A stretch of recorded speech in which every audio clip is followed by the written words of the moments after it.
Hi, I'm Congresswoman Grace Meng from Queens, New York. It's my honor to welcome everyone to the National Partnership for New Americans National Immigrant Integration Conference. I want to thank Nicole, Eva, and Steve for inviting me to share a few words. I want to also recognize my congressional colleagues for their tremendous leadership and efforts to combat the Trump administration's anti-immigrant agenda. Representatives Jayapal, Garcia, and Senators Gillibrand and Markey. And to all the participants who joined this year's conference, thank you. Thank you for your tireless work and advocacy every single day to help advance immigrant and refugee rights and integration. The last 4 years have been anything but normal. Under the Trump administration, immigrants and refugees have faced insurmountable barriers to relief, assistance, and citizenship in this country. We've been in the trenches, shoulder to shoulder, working together to combat their punitive agenda. It is because of your voices and organizing actions that we have been able to highlight a different agenda that builds a more perfect union. In the House, I'm honored to lead the New Deal for New Americans Act that I introduced with my colleagues, Congressmembers Jayapal and Garcia. And I'm proud to have Senator Markey lead this bill in the Senate. Our legislation is about helping immigrants and refugees succeed in America. It's about building bridges and not walls. With President-elect Biden and Vice President Harris assuming office come January 20th, I'm confident that together we will break down barriers that immigrants and refugees have been facing. Please know that you have an ally in me, and I look forward to our continued partnership. I wish you all a productive and safe and healthy conference. Thank you.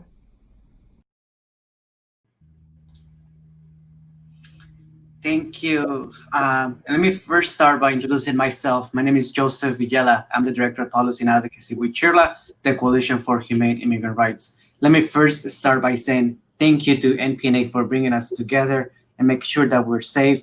Obviously, we'll miss each other, to strategize, to hug each other, and wish everyone a Happy New Year. But given the pandemic, this is the most responsible thing to do. But most importantly, the important thing is that we're together to try to strategize for next year.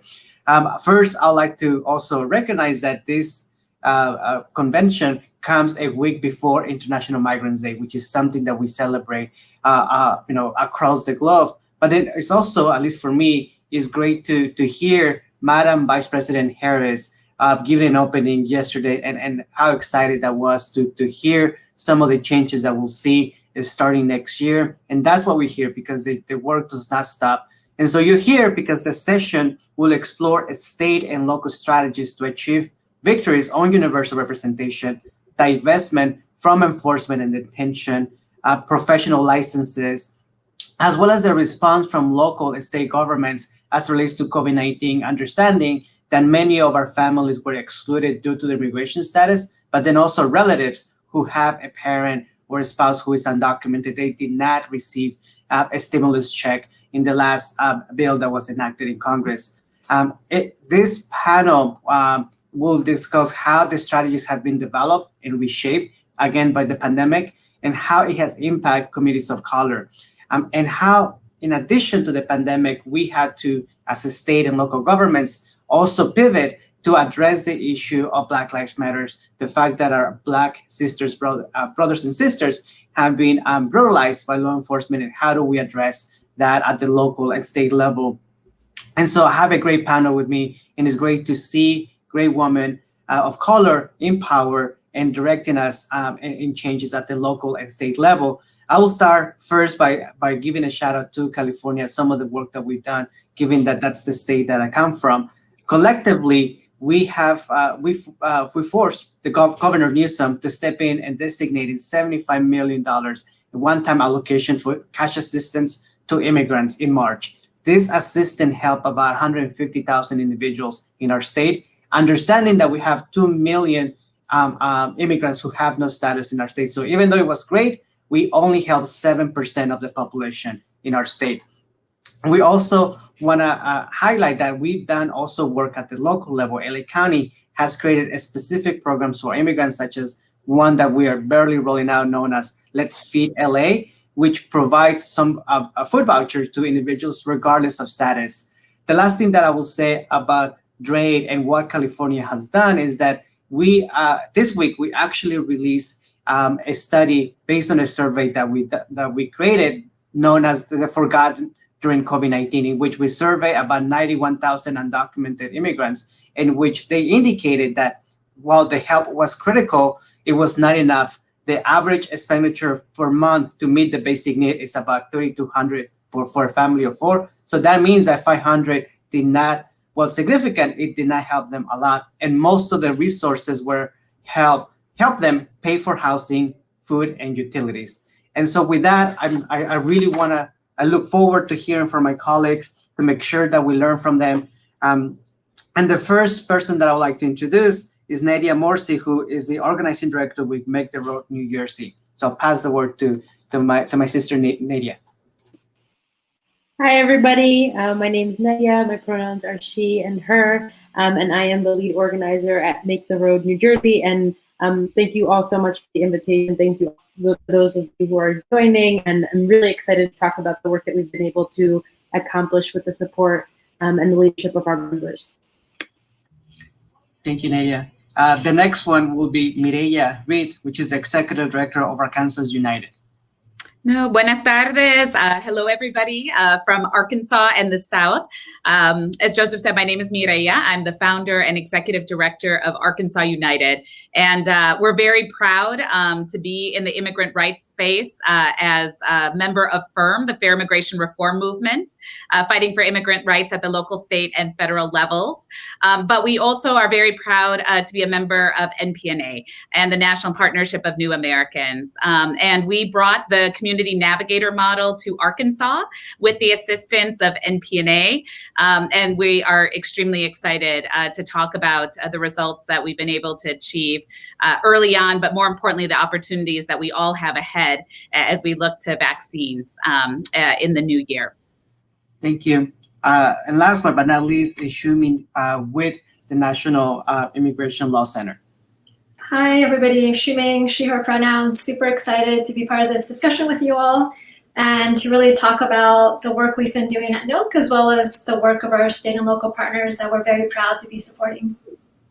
Thank you. And so I think the way that this panel is going to go, I'm going to ask a couple of questions for the panelists, and I'll go into each of them to trying to answer some of those questions based on the best practices at the local and state level. So the first question to all to some of the panelists is how COVID-19 shift addressing the urgent needs in the community, and how that actually reshape the state and local priorities and strategies where the state or the city that you represent. And so the first one, to try to answer this question is Mireya. No, thank you so much, Joseph. I'm proud to have Arkansas get this conversation going. And I want to be able to say we, as Arkansas United, where NPNA had helped us launch a navigator program dating back to DACA, we really had only ever been in the legal navigation space.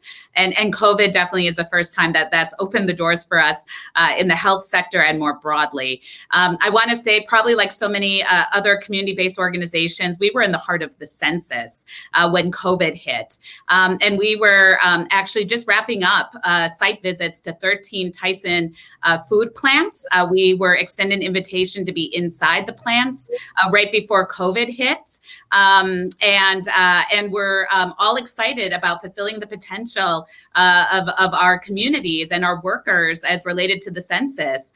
And then when COVID happened, not only did we have to retreat and close doors like everybody else, but for us early on, it was a huge advocacy moment. Arkansas is an English-only state, and we knew that we already were confronting a lot of systemic barriers. And our early challenges was to be able to try and create communication systems between the state and our communities, knowing that there would be detrimental consequences if that was not the case. And we're very proud to have seen seen the launch of 2 networks, the very first networks in our state, one that's owned by the Arkansas Department of Health, and the other one that's owned by our university medical system in Northwest Arkansas, that are even sustaining today, bringing together community leaders, immigrants, predominantly Latinx and Marshallese for the first time. And also we launched early on in that spring 2 commissions that would look at policy and health equity issues. And needless to say, that was filling our time up when we had the early surge with our immigrant community. And many of you probably saw the headlines, and Arkansas regretted being in them because our essential workforce were amongst the very first deaths of COVID in the state of Arkansas. Back in July, 86% of the deaths were Latinx or Marshallese. And this triggered so much attention. The CDC even came to Arkansas. The governor came to meet with us. And where here in Arkansas, community-based organizations have historically been siloed from the state, there was an acknowledgement and recognition the state didn't have the adequate systems in place to be able to support this conversation. They didn't have the trust of the community for the relations. And so whether they liked it or not, we were all talking community navigation. And I say that because community navigation has a negative connotation in the South because of the Affordable Care Act and the partisanship. And so we had to lean into that narrative early on and had a lot of battles, even with our state legislature, in terms of acknowledging that our communities of color could not be siloed in these issues. So a couple things of note. We had to, and where we had organizers that we could lean into this, it was really imperative for us as a best practice to create a community of practice where we could be educating our organizers on these issues to be able to get good information to our communities and connecting them with the community partners and serving as that linkage. And where a lot of our work was by text message and by phone, we did actually get pretty proficient, and still to this day, with what we call drive-throughs, where we would put things in people's cars and accompany the testing, which we tried to push mostly through mobile. But then we also got really proficient with drop-offs and dropping off information baskets and creating networks and repurposing our networks to be able to do that. That said, Arkansas had huge gaps, and we saw specialized needs for navigation with ethnic media, which had never before been organized through our state. Also our parents, one of our largest school districts in the state actually lost 75% of Hispanic kids in the spring. They had no idea what happened to them because of their inability to communicate. And so we had to step in and support that. We created special navigation initiatives for business and also with our AAPI community that had their own language and special needs. So some of the successes I want to leave you all with. We were able for the first time to get $5 million in state funding committed to equity and to nonprofits supporting that. We also were for the first time able to get cash relief programs, which never before had been launched in our state, to be able to directly support families, especially those left out of the stimulus. In terms of our reach, we were excited as Arkansas United to directly help close to 30,000 individuals with our navigation assistance. And with a combination of phones, we made over 250,000 phone calls in just a 300 period, but also with those in-persons. And we quadrupled our staff for a young nonprofit in Arkansas. That's been huge for us. And we were even able to fulfill the potential of one of our biggest policy victories that we talked about in the last NIC, which was DACA nurses, and actually take that last step in working with our governor to make sure our DACA nurses could now get to the front line and supplement the shortages. And throughout this crisis, we were able to support with other nonprofits for the very first time two-way communication with the state in the form of surveys. I will say that there's challenges that we need to address, and I will close with just saying a call to action as related. We have lessons learned. We built infrastructure. I'm confident across the country, like in Arkansas, we're all concerned about what happens when the funding, CARES funding dries up at the end of this month. We have unique opportunity to sustain our work, to be able to address systemic challenges, to get prepared for vaccines. And also, we can't wait to take some of this work to the state legislature, have a mandate with our Secretary of Health to do so, because now we need teachers as well as other licensed individuals, and we need to make sure we don't end up here again. Thank you so much, Joseph. Thank you, and thank you, and congratulations on all your victories, which is a good segue to the next speaker, which is Nedia, which will discuss a little bit about how the shortage of doctors who look like us and speak our own languages provide an opportunity to, during this pandemic, to move a victory in New Jersey. So with that, I'll pass it to Nedia. Thank you so much, Joseph. So again, my name is Nedia, and I'm the organizer of Make the Road New Jersey. Make the Road New Jersey builds the power of immigrant and working class communities to achieve dignity and respect through community organizing, the provision of legal services, policy innovation, and transformative education. Since the organization was founded in November 2014, Make the Road serves 15,000 immigrant families, majority undocumented, annually from our centers in Elizabeth, Passaic, and our satellite clinic in Perth Amboy. Of course, all of that work is now done virtually. And before I talk about the incredible perseverance and fight of our membership, I thought it might be helpful to provide some context about what was happening in New Jersey between March 16th and now. Nearly 500,000 undocumented immigrants live here in New Jersey, and we have overrepresentation in the essential workforce. And by that, I mean there are about 200,000 essential workers that are undocumented in New Jersey, which is the second highest rate of any state in the country. 120,000 immigrants work in industries that were hit hardest by COVID in New Jersey, and about 225,000 U.S. citizens live with an undocumented family member here in New Jersey, all of whom have been left behind by aid. In New Jersey, there are no statistics on immigration of, on statistics of individuals who have COVID, like on their immigration status, but we know that Black and Latinx people are overrepresented in positive case and deaths. In New Jersey, as I'm sure in many other states, undocumented immigrants are ineligible for unemployment insurance, despite having paid $1 billion into the system over the past 10 years here in New Jersey. They are also ineligible for pandemic unemployment. COVID testing is available to all, regardless of immigration status here in New Jersey, but undocumented immigrants are ineligible for SNAP and ineligible for our healthcare programs. So this is the landscape that we now know we have here in New Jersey, but between March 16th and March 20th, that first week when it seemed like the world flipped on its head, what we knew and what our organizing team knew were the hundreds of calls that our office was inundated with on the morning of March 17th, when folks began to lose their hours or lose their work.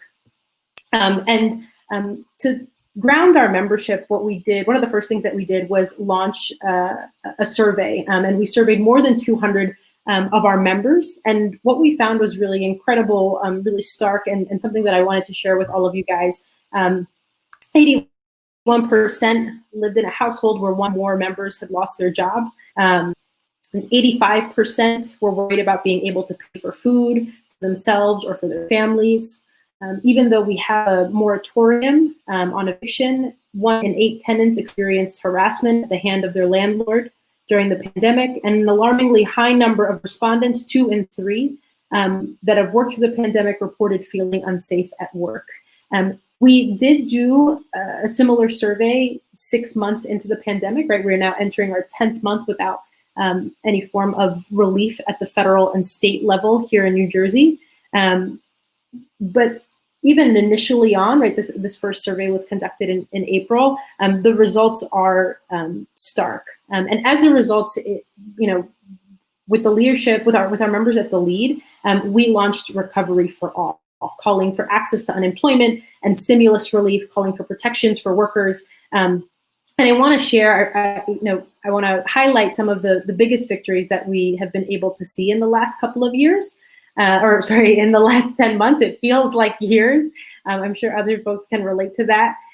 One of the first was an executive order that our workers committee fought for, which imposes mandatory health and safety protocols at all employers in New Jersey to help guard against the continuing spread of COVID-19.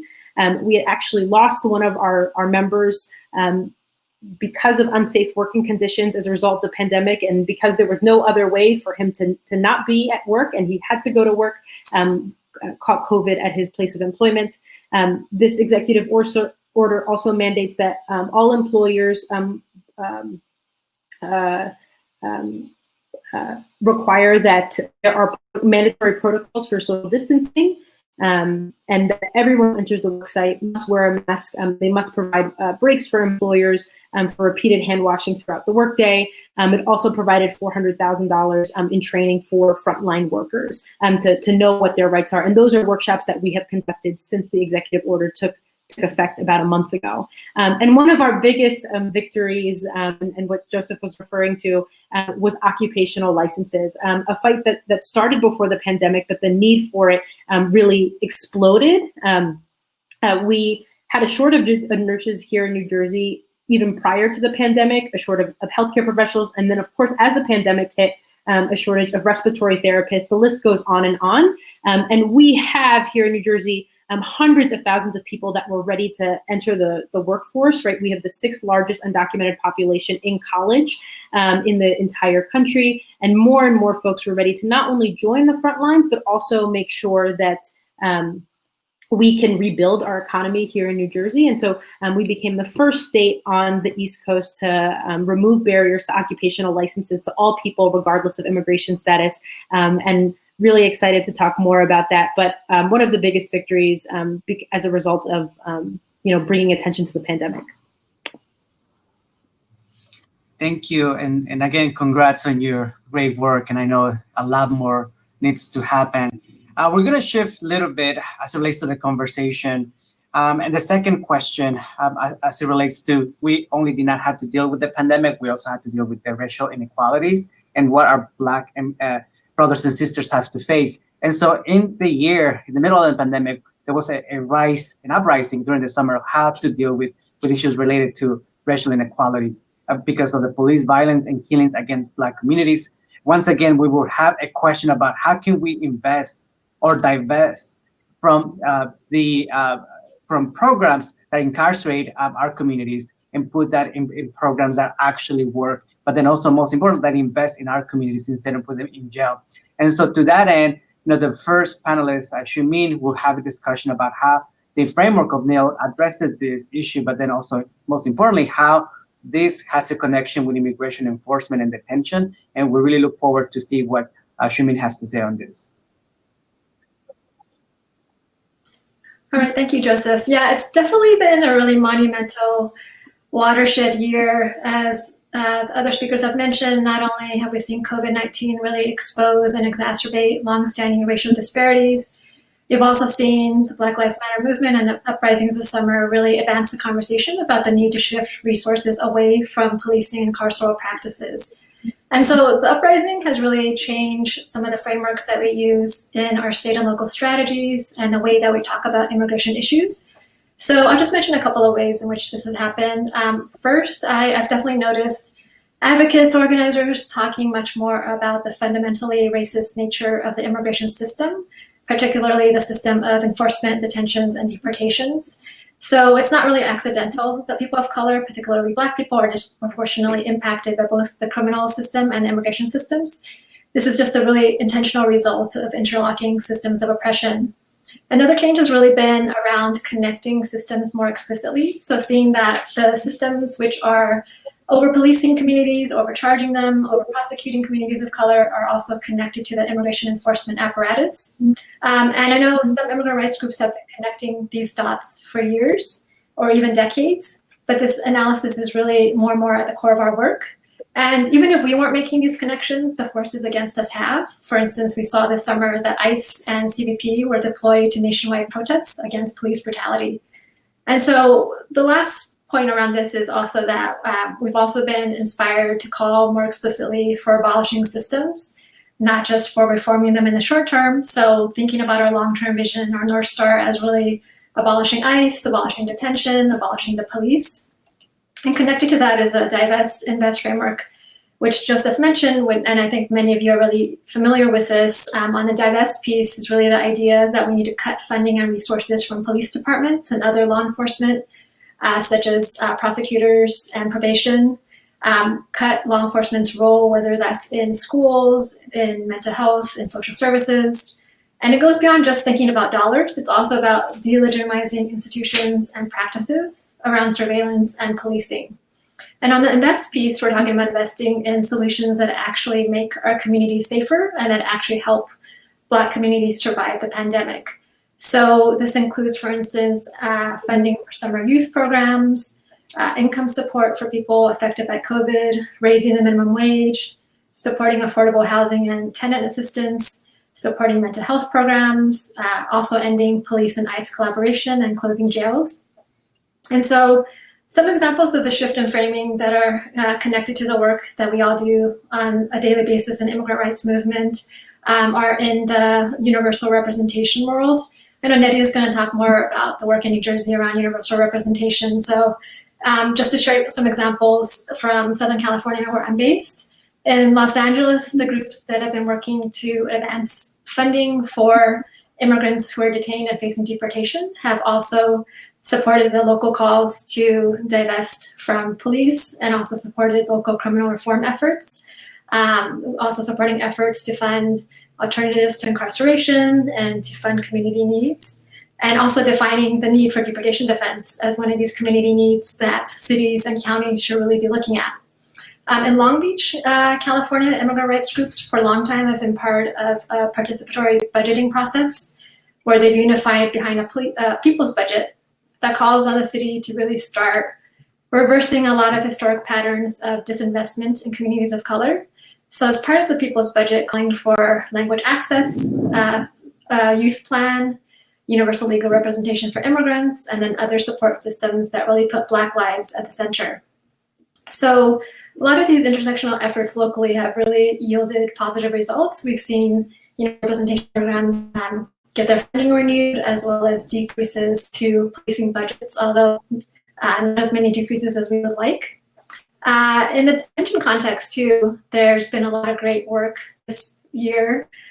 Groups across the country, from New York and New Jersey to California to Texas, launched Free Them All campaigns to demand that people be released from ICE custody.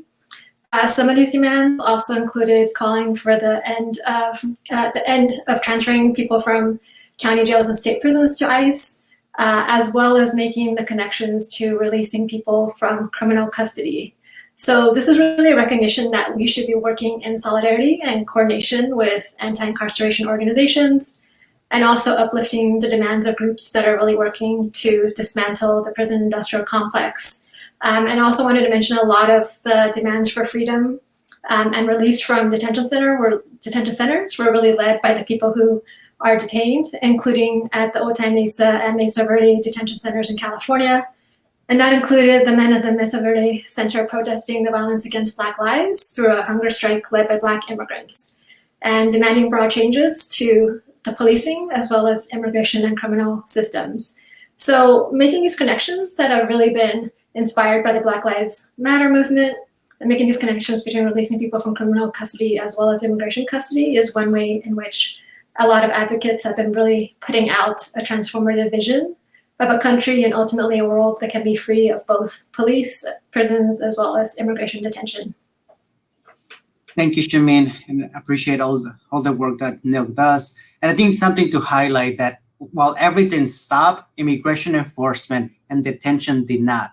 And many of those individuals who are in detention centers because they don't have representation. And that's why it's important to actually gain universal representation, which leads to the next panelist, Nedia, who will have a discussion about some of the victories that they had in regards to universal representation. Absolutely. Thank you. And Joseph. To start, I would like to share a response to the murder of George Floyd. It was a pivotal moment in our organization.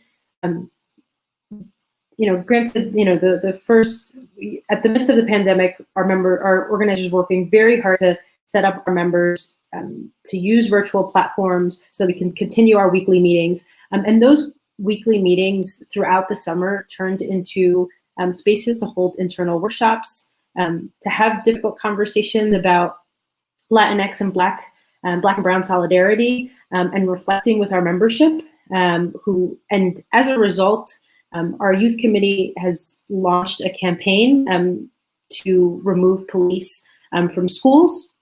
We are working with national partners and youth groups across the country to advance that movement. And in regards to detention, we know that immigrant detention is a racial justice movement, and part of the movement for Black lives is to end all detention. Nationally, Black immigrants are arrested and detained more than any other immigrant group, and that is true here in New Jersey, and it's because of our racist immigration system. And I think the twin crisis of COVID and the murder of George Floyd opened up a moment for decarceration here in New Jersey, and we have seen incredible progress as a result of the work of our partners here in New Jersey. New Jersey freed more people from prison than any other time in history on one day. And many immigrants won release from detention. And for the first time ever, we're starting to see that these movements are talking to a way that they haven't been before, and it has been incredibly productive. And now, most recently, there is an important fight over shutting down our detention centers, and many may have seen that about 2, 3, 4 weeks ago, shamefully Democrats voted to keep a contract in one of our most immigrant-rich communities in New Jersey, in Hudson County. It is outrageous, and something that we're bringing to the next administration, that we need to keep pushing and holding Democrats and accountable for shutting down and ending detention in New Jersey and across the country. One of the, an additional sort of, needle point is we also were able to win $6.2 million to double funding for legal representation for immigrants in detention during the pandemic. And we know that right to counsel is critically important. We are pushing to shut down all the detention centers that we have here in New Jersey. So that's a bit about what is happening and the intersection between immigration and the Black Lives Matter movement. Thank you so much for that. And I think this is a good segue, because what we're saying is that there has to be a lot of collaboration between our Black brothers and sisters. And Mireya will go into a little bit more details about how Arkansas did it as relates to the moment that we are. No, thank you so much, Joseph. And again, we proudly come from a state in the South. And when we talk about the immigrant rights movement, we humbly stand on the shoulders of the civil rights movement in our state. And I do want to say, because I always like to start on a positive note, and I know we'll get more into this here in a minute when we look ahead to 2021. But we've had a Black Brown Immigrant Power Initiative for the last 2 years to make an intentional effort to get more individuals of color, more of our members into office, focusing on the local office. And I'm really proud to say that 5 of our members got elected. And so where here in Arkansas, our electoral landscape is many times attributed and washed over as being red, we are really excited about our future. And we believe it's these local races that really are a sign of what's to come for a state in Arkansas. But I say that still owning, and we need these champions because the challenges are real in a state here. Thanks to NPNA, we were able to join Cities for Citizenship through 2 of our cities, Little Rock and Fort Smith. And that's the first time ever we've gotten a city to do anything in the legal representation space. And even then, it wasn't a funded mandate, but at least a commitment to helping connect our communities to the legal representation they need. And and much like with New Jersey, I do want to say one of the things that what is going for us here in Arkansas, we don't have private prisons and we don't have detention centers, but the early outbreak of COVID in the prisons obviously really brought us together with our Black partners, and we also were able to usher in some of those early releases that other states saw, and more importantly, we've had 3 counties left that we've been fighting with 287G agreements. And one of them from that early surge, and that sheriff, I will say he was a holdout, but then his family got personally affected by COVID. And then we were able to lean in that moment to actually get him to indefinitely walk away from the 287G agreement, which was huge. And where there's so much more to do in the criminal justice front, I do have to make a pause and say that as immigrant rights activists, we were actually disappointed in regards to the turnout of our community with the George Floyd protests in our state.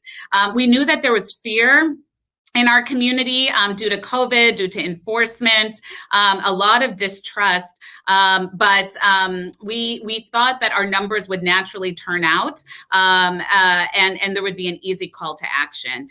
There was not. And so I will say that with our partnership with FIRM, we did a lot of work in July owning the anti-Blackness that still exists in our immigrant community and acknowledging that we're at levels of leadership within our community-based organizations. We see our narratives intertwined. There's still a lot of work we need to do with our base in terms of us coming together. But I will say we're in a moment where that is happening and we are leaning into everything we've built. And that is this criminal justice moment that we're in Arkansas. And we were one of the early groups approached by the governor who created a task force coming out of the George Floyd protests, as well as supported the nominations for the mayor of Little Rock, our city with the largest Black population in the state and our capital city, to make sure that we had people on the inside in those processes and continue to accompany them to make sure that activist voices were going to be present throughout. One of our proudest moments, though, actually came from one of our founding members of our Black Brown Immigrant Power Initiative, a city councilwoman in Fayetteville, Sonia Gutierrez, who actually helped us lead through a marathon city council meeting, the defeat of adding police officers in our school. That was the first time our state came to a test in terms of holding up to values that we were and conversations that we were talking about in criminal justice.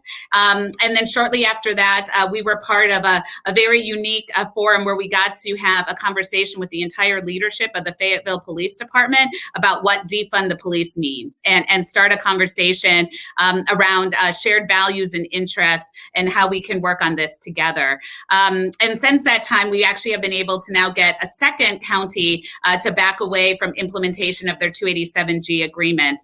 But these are definitely successes that have leaned heavily for the Latinx. I think as I look ahead, we are definitely looking back at intersectionality, and where the rubber is going to meet the road is a hate crimes bill that we were able to see get introduced, bipartisan support, backing by the governor just a little over a month ago. It will be challenged as we go into our legislative session, but I do want to put out there that we are already warned that we as Black and Brown communities are going to be pit against the LGBTQ community, and where we definitely feel strongly to walk away from this moment in Black and Brown solidarity. We can't forget the other vulnerable groups and really have to find opportunities where we can stay strong together in terms of advancing rights and protection for all.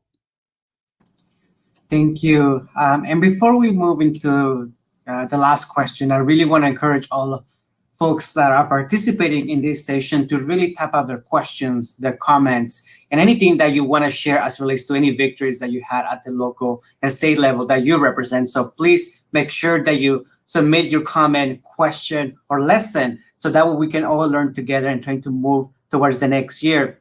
As it relates to the next question, I really want to, essentially ask the panel, how are you gearing up for 2021 with the new federal scenario, any electoral changes that you had at the state and local level? And I think, one of the things that, at least for us, for Chirla, we're looking towards is, one, at the state level, make sure that our budget reflects our values during this pandemic and make sure that our communities are included. And we're moving an idea known as residency program that essentially says that our immigrants in our state have been residents for many years. 2/3 of the undocumented in California have been residing in our state for more than 10 years. So that means that they have deep roots in our state. We also want to make sure that we are ahead in the vaccination distribution, make sure that they're equitable and that there's privacy protections there. And lastly, we want to make sure that California is ready in any type of administrative relief, and that we are ready to invest in legal services to make sure that our communities are ready to apply for that benefit on day one and make sure that to prevent any type of immigration fraud.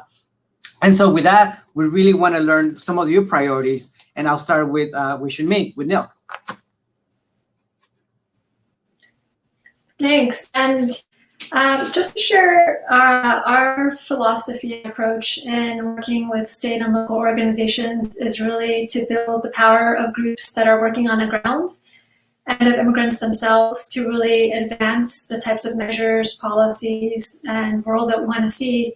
And so a lot of what we at National Immigration Law Center have been talking about in terms of our federal priorities is really aligned with a lot of the work that our state and local partners are doing. And so the first priority is really ensuring that COVID-19 relief efforts are inclusive. So making sure that both in whatever the federal government might issue, as well as states and localities, that immigrants are included and not excluded, knowing that immigrants are part of the fabric of our local communities. And then also recognizing the role that essential workers have been playing in our recovery by providing them with pathways to work authorization and status. We're also supporting the efforts that advocates on the ground are making to have their states and localities fill in the gaps left by federal COVID-19 relief legislation. So for instance, advocating for programs such as short-term disaster assistance payments, rental, utility or mortgage assistance, and tax credits.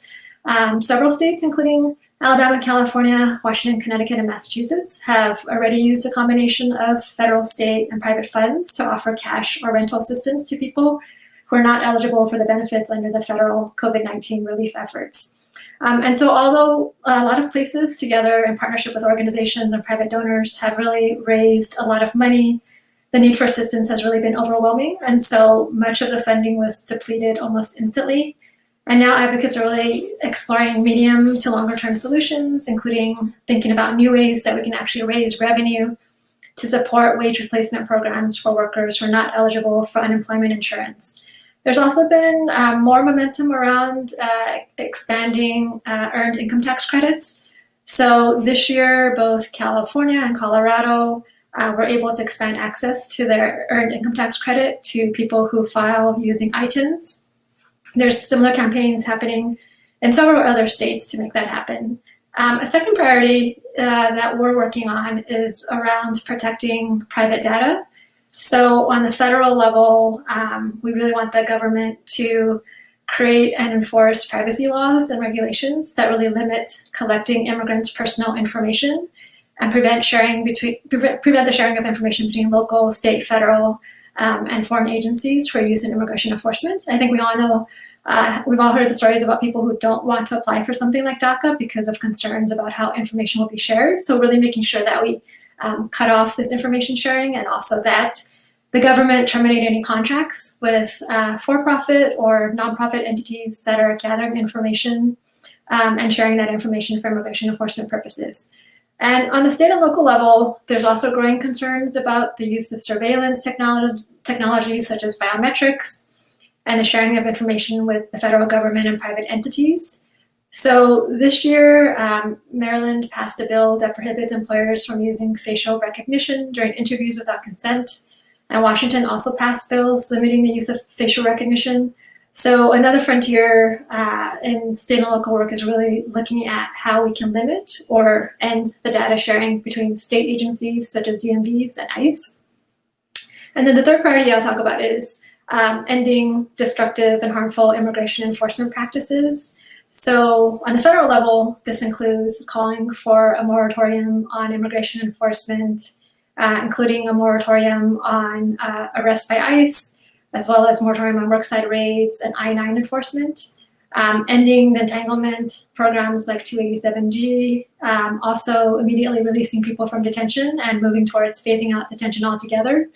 So on the state and local levels, this has really been paralleled by efforts to shut down detention centers, to continue to make sure that people don't get transferred to ICE from local jails or state prisons, also ending ICE access to jails. And it's also been implemented or actualized through like a lot of efforts around universal representation. So just to mention a couple of recent victories this year that were driven by the hard work of organizations on the ground. In February in Prince George's County, Maryland, the county provided $300,000 for their universal representation program. Recently in Harris County, Texas, the supervisors there approved a $2 million universal representation program. And just last month in Denver, Colorado, the city council approved an additional $300,000 for their universal representation fund, which puts the program at a total of $500,000 for fiscal year 2021. So these are really amazing victories, especially in light of the fact that we're moving quickly towards budget austerity, where we know that a lot of budgets, whether on the state or local level, are less than before, given COVID. And so there's additional challenges, which really makes these victories even more amazing. And finally, I'll just close by sharing a couple of recent victories in Los Angeles that fit within a lot of the framework we've been talking about. So one is Measure J, which is an example of the divest invest work. It passed by about 57% to 43%. And what it does is it mandates that no less than 10% of the county's unrestricted general fund revenues go towards addressing the impact of racial injustice through investments in community-based programs, job training, rental assistance, community-based restorative justice programs, and also prohibits using these funds for carceral systems and law enforcement agencies. So it could provide as much as $490 million annually for these programs that invest in community. And so I really just want to acknowledge the work of the folks on the ground as part of the Reimagine LA coalition that made this happen. And another area that advocates have really been focusing on and giving more attention to in the last couple of years has been around district attorney races.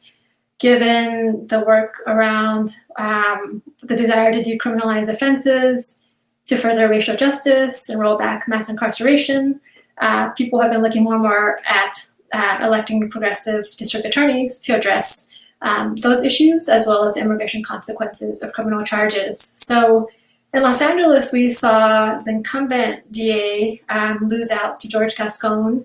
And this election, became pretty high profile in part because Black Lives Matter held protests outside of the former DA's office every Thursday for over 3 years, and really highlight the fact that she had not prosecuted one police officer in 8 years for killing community members.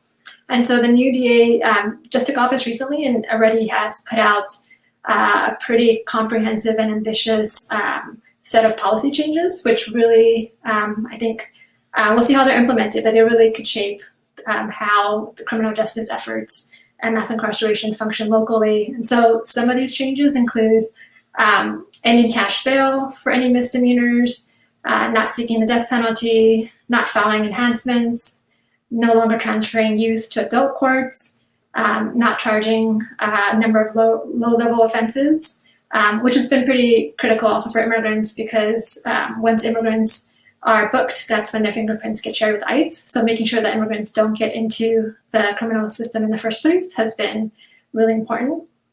And so a lot of these changes are really exciting, and we have a lot of work to do to actually make them meaningful, and a lot of work to do to really advance and sustain and expand a lot of these victories. Thank you, Shiu-Ming. I appreciate that. And the same question goes to Nedia at Make the Road. Yeah, so like I mentioned at the top, Make the Road is a member-led organization. And so we prepare for our annual membership assembly. And so during the fall time, we host a number of popular education workshops in these weekly meetings that we host nearly every single night of the week that include members from Perth Amboy, Elizabeth, and Passaic. And now because we are virtual, in tens of other cities across the state, which is very exciting. And through these popular education workshops, right, learning more about how our healthcare system operates here in New Jersey and at the federal level, and also conducting surveys, like the survey I had mentioned about how the pandemic has impacted our membership. And then, of course, members who bring in their own lived experience on what is new for themselves and their communities that they will bring with them into 2021, what are things that have become more of an issue for themselves and their communities, like housing and the possibility of evictions. All of this information we use together to create a ballot with our membership. And then at our annual membership assembly, our members vote on their top priorities. And those are the campaigns that we will take on in the new year, the fights that we will take on in the new year. But I did want to share with you some of the things that we have been hearing the most about for our membership, and some of the things that our membership is most excited about at the federal and local level, and things that we expect may win at our membership assembly. So at the federal level, pushing for immediate administrative relief that includes parole in place, the security of the DACA program, and then beyond administrative relief, shutting down detention, COVID aid for all, which is not just the stimulus income replacement for excluded workers. And then at the local level, continuing our campaign for recovery for all, inclusion of undocumented and excluded workers in unemployment, and then access to stimulus. Expanding access to healthcare. This is an issue that, of course, has gotten much more aggressive as a result of the pandemic. Our members who have contracted COVID, unable to provide for themselves and their families, and access to affordable housing. The continued implementation of driver's licenses. As some folks may be aware, here in New Jersey, we expanded access to driver's licenses or won that fight in December of 2019, and implementation will happen in 2021. And our members have been at the forefront of creating a driving school to make sure that all of our membership and our community members throughout the state of New Jersey are ready to take and pass their written exam. And so we plan to continue support on the implementation of the driver's licenses bill and implementation of occupational licenses. So working collaboratively with state agencies that issue all the licenses. We issue more than 150 licenses here in New Jersey, and making sure that not only forms are relevant and accessible for community members, but also that our members have access to that information on how to apply and some nuances of applying for that membership. So we are preparing for membership assembly, but that's a little bit of a sneak peek on what we're hearing where there's excitement at the federal and local level.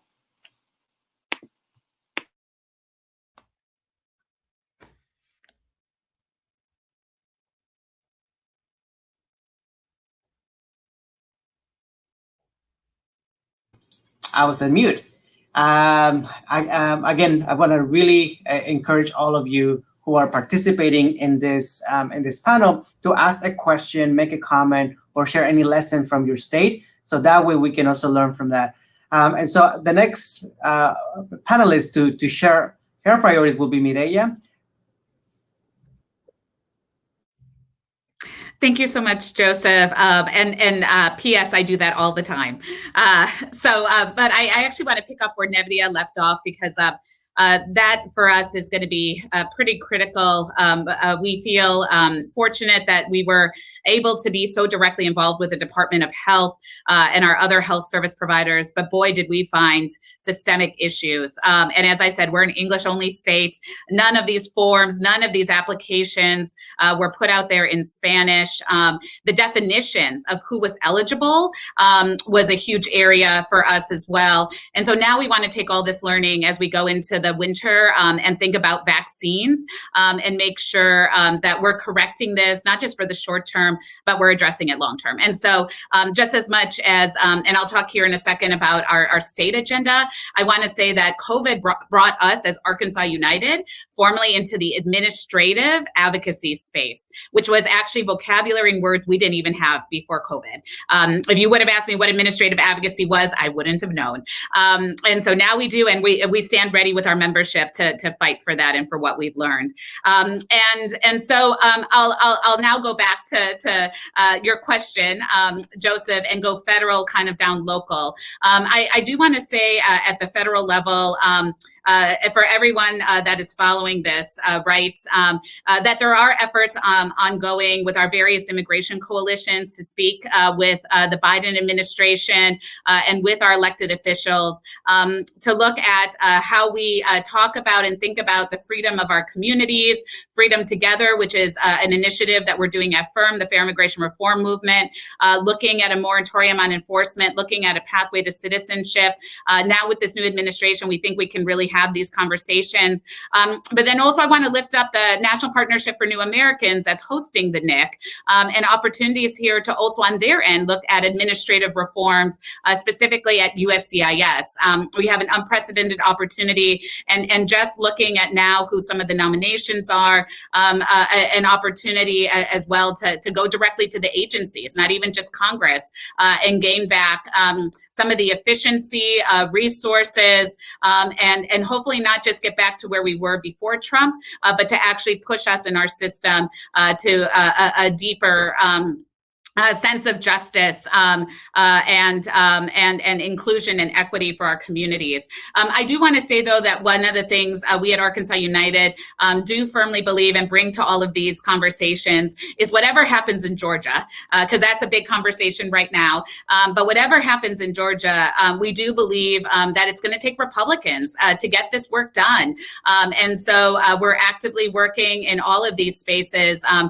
We believe that immigration and from our own work with Republicans in our state, we had no change with our federal representatives in DC, and where some of them definitely we would not consider them our allies or supporters, others are, and very open to seeing as we do that immigration can and should be a nonpartisan issue, and we can get reform together.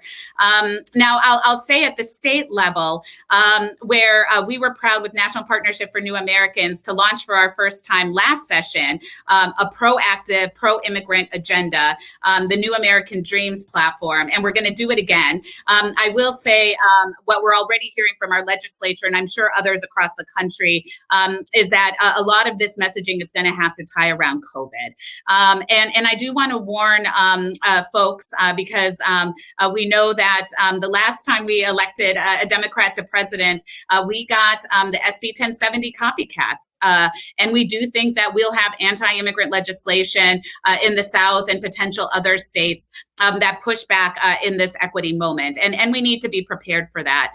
That said, I do want to lift up because I know many times folks continue to express surprise that there's immigrants and Latinx in Arkansas. But we could not be prouder that one of our biggest and committed legislative champions to support us with a health equity agenda is going to be our very own Secretary of Health, our very first Latinx, a Mexican immigrant, who is running our Department of Health, but he also is one of the leaders for the CDC on their Vaccine Advisory Committee. And so you all have a Latinx from Arkansas that is helping lead this vaccine rollout. And we're proud that he has said to us on multiple occasions and publicly that he wants to see essential workers. First, that Latinx and immigrants are included in the first phase of vaccines as essential workers in the health workforce. But also he's gone on record and saying that he wants to see essential workers in that second round. And we're already looking at how we partner with them in that effort, but also, again, like I said, not taking the ball off the potential legislative fixes that we can make. And I do want to say for all of us working at the state level, logistics of the legislature is going to be challenging because here in Arkansas, we have the second highest rate of infection of legislators. At one point, we had 30 of our legislators that were sick with COVID. And we just recently learned that one of our legislators, his wife died because of COVID. And so this is definitely going to play into the dynamics, and we got to be prepared for that. And then finally, I want to celebrate, because I know that not all of this work can be done through the legislative process or even through the administrative. We were proud to see our very first lawsuit in Arkansas with MALDEF. We have a very blatant violation of the Voting Rights Act with limitation on interpreters, and we were able to get that filed in a pathway to look forward with that. But if I could leave with hope, I do think our various opportunities, again, our local champions, the pipeline we're creating in a state like Arkansas, there is opportunity here to celebrate good leadership that helps everybody to have shared interests and common ground that's not based on compromise. And we can still lead with values and challenge assumptions so that we can get things done for all of our communities. Thank you. And what I'm going to do as relates, we have a couple of questions. So I'm going to read those questions out loud, all of them, and then pass it along to those individuals who have to answer that question. So I think the first one is for Mireya. How has the rate in processing plant in the South affected mobilizing engagement of immigrant communities in Arkansas? That's the first question. The second question, this is for Shiu-Ming, or anyone who who's dealing with this challenge. What do you see is the biggest challenge in advancing these wins at the state and local level, given the presidential transition, meaning that my assumption is that many folks, including ourselves, are emerged in the federal level. For Nedia, can you talk about the campaign strategy for professional licenses changes in New Jersey and how it fit into Make the Road New Jersey larger agenda? And again, for Mireya, on what immigration issues do you think we can get Republican support? So Mireya, maybe you want to answer those two first questions, and then we go to Shiu-Ming and then Nedia. No, definitely. Thank you. And I want to thank whoever put forth the question that gives us a chance to put our workers into the national spotlight, because we celebrate any chance to talk about our workers in Arkansas. And you are correct with where you're going with that question. There has just been so much fear in amongst our poultry workers and distrust that dates back for now several years, but definitely since the Mississippi raid last year. And I will say that our community was on pins and needles. And the reality is we were already seeing that affect our organizing work. And that is why for us, it was such a tremendous moment to convince Tyson Foods to let us into, and actually I'll say this, they invited us to come into the chicken plants because they knew that their workers, they go from work and home, and they really do everything possible to keep their head down. Unfortunately, the guest mentality is really real in a place like Arkansas, and so that was a tremendous opportunity to go in there to build that relationship and contact. So when it came to COVID, we had an opportunity for follow-up.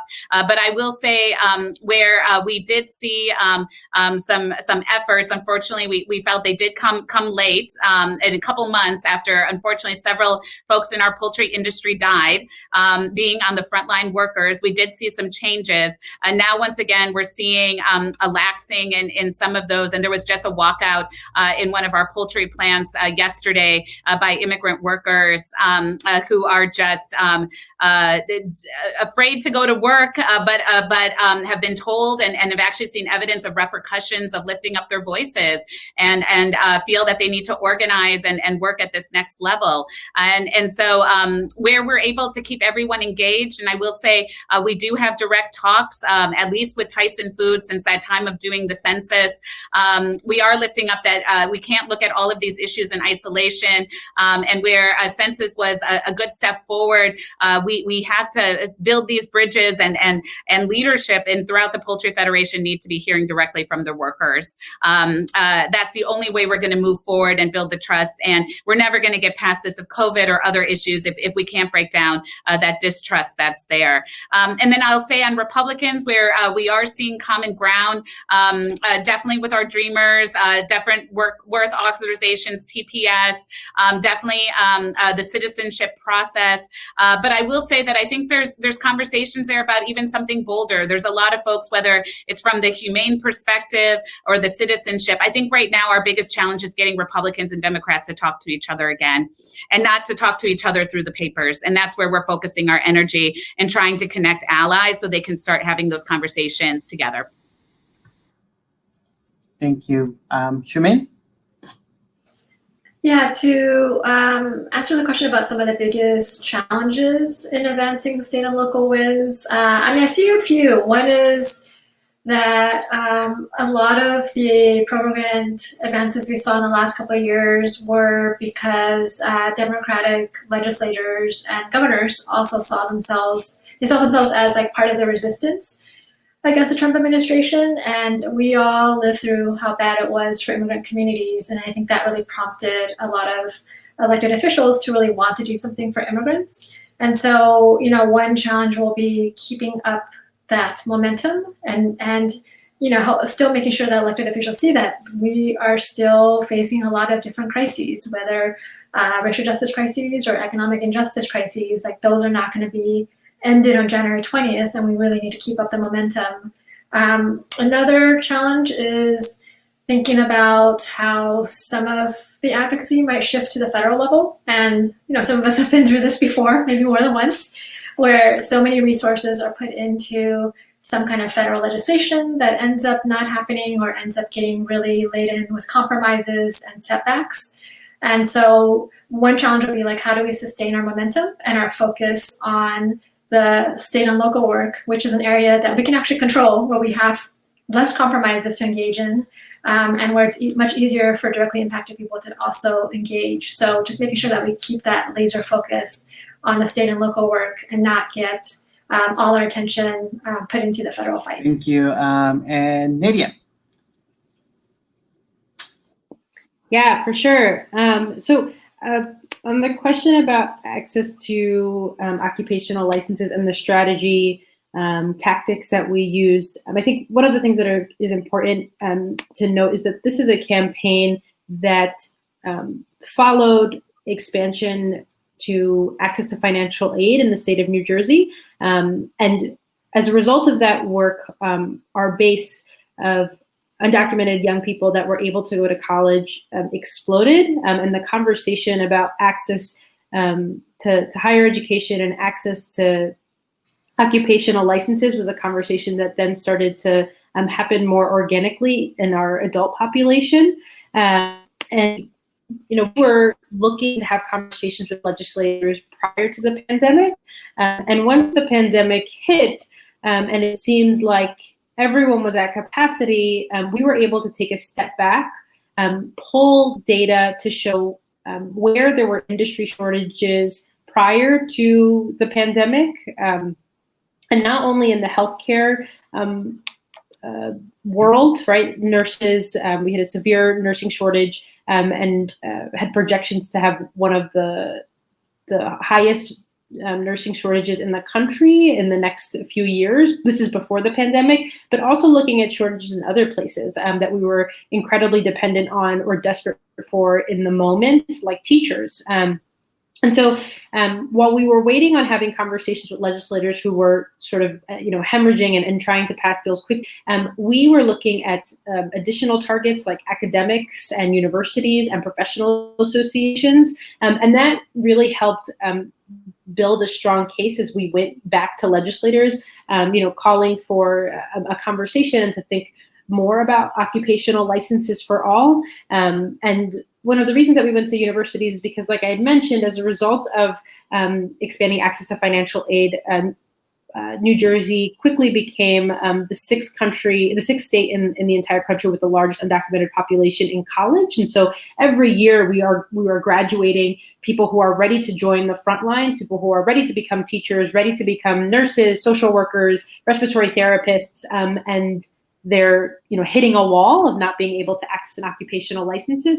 And then we were also talking to professional associations, right? The Hospice Association of New Jersey, the Dental Hygienists of New Jersey, groups that were now trying to think about how can we alter the profession or how can we respond to the pandemic? And they were eager to have conversations with us and think about, alternative, exciting solutions to how we can, fortify our workforce. And with that support, that's what we brought back to our legislators, and they were much more receptive. And I think another thing that was happening that we often forget, because DACA, it feels like every day is in the court system, but at this time, spring of 2020, we were still waiting on the Supreme Court decision on DACA, and many DACA recipients are frontline workers. And there was the potential that they were going to lose their DACA status, and we were going to be set even further back with our frontline force, and so that was another barrier that we wanted to talk through with legislators and sponsors. And I think one of the things that were really powerful is that it afforded us the opportunity to actually bring clarity to what the DACA program is and who a dreamer is. Often I think, we use the word very loosely and we assume that it encompasses all undocumented people or all undocumented people that appear young. And we know that is not true. And so it really afforded us the opportunity to have those conversations with professional associations, academics, and legislators, but also pushing this narrative that, undocumented people not only deserve the ability to survive, and obviously, that is an issue that we have come to confront very clearly with the pandemic. The xenophobia that has pushed or not pushed, COVID relief immediately, but also, our undocumented population here in New Jersey and across the country deserves the ability to thrive. And so really moving on these 2 points, that what is the come from for these barriers, really helped drive the bill all the way through, right? Having the support of universities and professional associations to put us back into a sitting table with legislators, and then having an opportunity to talk about what the DACA program means and who it is, really helps set us up for future fights. And that's a little bit about the occupational licenses campaign, but of course happy to answer more questions. Thank you for that. And again, I think I just also want to leave us with a really positive message. One is that our communities of color, including those who are undocumented, did a lot of work on the elections, and there's a reason why we have Biden and Harris in as the new administration. If you look at a lot of those races in the Senate, including the House, that Democrats lost for 1 or 2 points, that's the work that we do as CBOs in getting out the vote. We have to transform a lot of the GeoTV work, and this is a lesson for anyone who's funding C3 Get Out the Vote or C4 Get Out the Vote, to really invest in our communities, because those races were lost by thousands of votes, 1 or 2%, and that is the work that we do on the ground, and that is something that we show in California as it relates to progressive initiatives that passed, but then also progressive initiatives at the state level that fell by 1 point because we couldn't do the Get Out the Vote work that we used to do on the field because we are on a pandemic. So I think one of the things that we really want to urge all of us, including our advocacy at the state, local, and federal level, is that we deliver, and now we have to be bold as it relates to our agendas to make sure that we represent our communities. And Nick, it's not over. Even though you're in the East Coast time, it's still not over. There's still an event at 5:30 today that will have a discussion of the Global Integration Strategy session. So please stick around to be part of that conversation. And there's more events coming up tomorrow, December 10th. There will be a special session open to all NIC attendees as it relates, and we'll have a discussion on immigrant workers empowerment, and it's being hosted by Unite Here. There's also 2 special invitation-only convenings. So if you got the invite, that means that you're special. Just kidding. One is by the Asian Pacific Islander American Caucus, hosted by the Asian American Federation and Asian American Advancing Justice. And the other one will be through the Black Virtual NIC, hosted by Black Alliance for Just Immigration. And those are by invitation only. So if you had the invite information, don't forget. And I thank you again for the panelists, for all your work, for all your advocacy. To all the attendees, make sure that you're safe, have your face masks, make sure that you wash your hands, and let's be ready for next year. And I think we're gonna have the last thing is a video from so that way we can close that with that video. Thank you. Hi everyone, my name is Yusha Reddy and I am Mayor and City Commissioner for the City of Manhattan, Kansas. I'm also a naturalized citizen, a Hindu woman, and an immigrant. It's more important than ever before to have representation at the table. When an overwhelming number of policies are made with one lens, one gender, one race, and one ethnicity, we are by design excluding a vast majority of the population. The immigration experience is very unique and comes with a variety of challenges. But organizations such as the Cities for Citizenship continue to work and promote inclusive communities. I am proud to be in the United States. I believe in the humanity of people. I believe in our communities, and I believe we must work together to build a better future for all of us. Thank you.